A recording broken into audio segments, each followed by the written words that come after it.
I think the way he thinks the game, he's ready. I think he thinks it at an NHL level. The World Juniors to me is probably, in terms of overall pace, probably the next closest thing to the NHL. And he was ahead of the pace, not foot speed wise. He's not a burner. He is not a burner as a skater. He is not, a physical specimen by any means, but he is getting stronger. He's not afraid of anything. And he has one of the best shots that you will ever see a player of his age have. I think Ovechkin, Matthews, those are the types of guys that we're talking about when we talk about that level of shot. So I think the interesting thing is that, as we've seen over the last couple of years, it has become very difficult for young players to come into the NHL and have an immediate impact.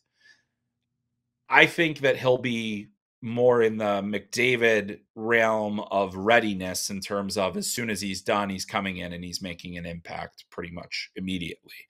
I don't think that he's going to have a Connor McDavid level impact over the long term of his career, because they're just different players. But I do think that that first year, because of his hockey intelligence, because of the fact that he'll probably be, we look at some of the teams that are in the range that could get him, and there are players on those teams that can support him as well.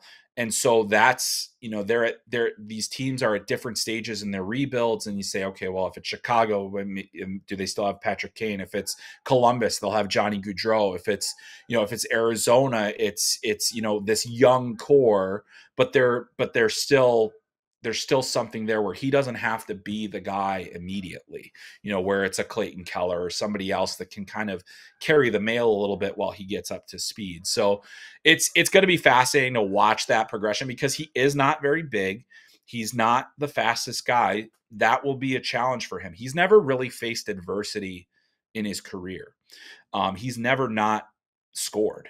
And I think that'll be the true test, is what happens if and when the goals stop for a little while. What else does he do? What else can he do? But I think those are the growing pains that you're willing to live with, because he is destroying the WHL right now. I mean, we're talking the highest point per game total in 30 years in that league. Yeah.